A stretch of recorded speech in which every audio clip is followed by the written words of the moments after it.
શાંતિનગર વિસ્તારમાં ગઈકાલે રાતના એક બનાવ બનેલો, જેમાં જે રહેવાસીઓ છે શાંતિનગરના, એમાં એક ધર્મરાજસિંહ ઉર્ફે પૂરો સુરેન્દ્રસિંહ ઝાલા છે અને એમના જ લતામાં રહેતા જયપાલસિંહ ગુલાબસિંહ ચુડાસમા સાથે એમને માથાકૂટ થયેલી હોય અગાઉ, જે બાબતે ગઈકાલ રાતના આશરે 11:30 વાગ્યા આસપાસ યોગી પાન પાસે ફરીથી એમની બોલાચાલી થયેલી અને ત્યારબાદ સરૂ સેક્શન રોડ પર ફરીથી એકવાર ત્યાં ગયેલા.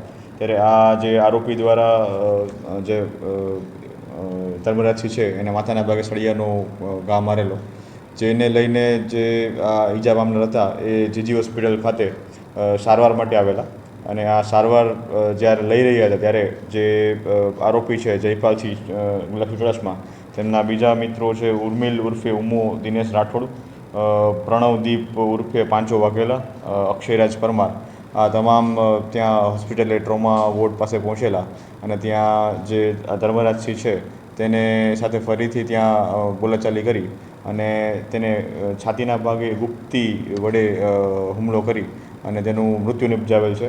ત્યારબાદ આ જે 4 આરોપી છે તે ત્યાંથી નાસી ગયેલ છે. જયપાલસિંહ ગુલાબસિંહ ચુડાસમા, ઉર્મિલ, પ્રણવદીપ અને અક્ષયરાજ, આ તમામ વિરુદ્ધ city B division police station વિસ્તારમાં 302 આઈપીસી મુજબનો મર્ડરનો ગુનો દાખલ કરવામાં આવેલ છે અને હાલ જે ધર્મરાજસિંહ છે ઉર્ફે ગુરો છે એની સાથે એમના જે મિત્ર હતા સુખદેવસિંહ, જેમને પણ હાથના ભાગે ઈજા થયેલી છે, તેમની ફરિયાદના આધારે આગળની તપાસ ચાલુ છે.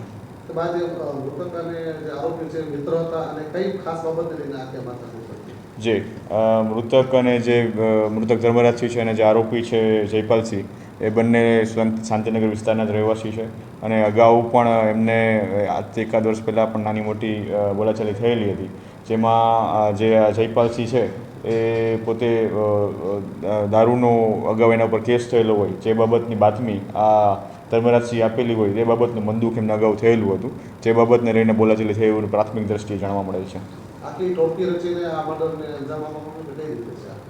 ના, જે અગાઉ બોલાચાલી હતી એ સામાન્ય બોલાચાલી હતી. ત્યારબાદ જે માથાનો ઘા લાગેલો તેની સારવાર માટે જ્યારે ટ્રોમા સેન્ટર પાસે પહોંચેલા ત્યારે એ બાબતે લઈને ત્યાં આ જે આરોપી છે 4 લોકો ત્યાં પહોંચી ગયેલા અને ગુપ્તીના હથિયારથી ઈજા પહોંચાડેલ છે.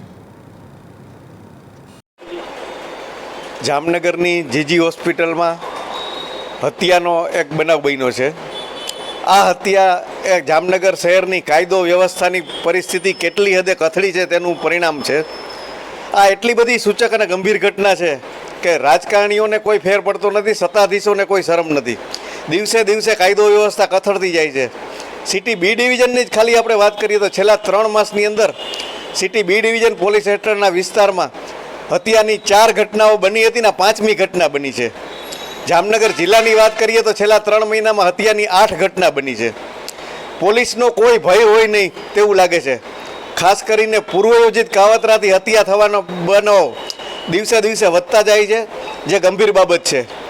ઓર્ગેનાઇઝ ક્રાઇમના બાબતમાં પોલીસનો પન્નો ઘણો ટૂંકો પડી રહ્યો હોય તેવું લોકમુખે ચર્ચાય છે. ખાસ કરીને 2 ઘટના એટલી ગંભીર હતી કે એક તો નવાગામ ઘેડમાં કરિયાણાની દુકાન ચલાવતા ક્ષત્રિય યુવાનની હત્યા થઈ હતી. એનો વાંક માત્ર એટલો જ હતો કે તેણે પોતે વેચેલ માલના પૈસાની ઉઘરાણી કરી હતી, પણ લુખાઓએ પૈસા આપવાના બદલે એને મોત આપ્યું. આ ઉપરાંત ગુલાબનગર નજીકના રાજપાર્કમાં 2.5 માસ પહેલાં એક 12 વર્ષની બાળકીની હત્યા થઈ હતી. માનવતા ખાતર એ બાળકી પડોશીને ટિફિન દેવા ગઈ હતી અને પડોશી ટ્રક ચાલકે તેની નિર્મમ હત્યા કરી હતી.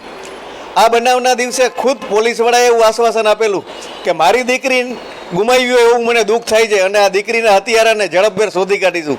પણ આ વાતને આજે 2.5 માસથી વધારે સમય થઈ ગયો છતાં જ હત્યારા સુધી પોલીસ પહોંચી નથી શકી, તે શરમજનક બાબત છે.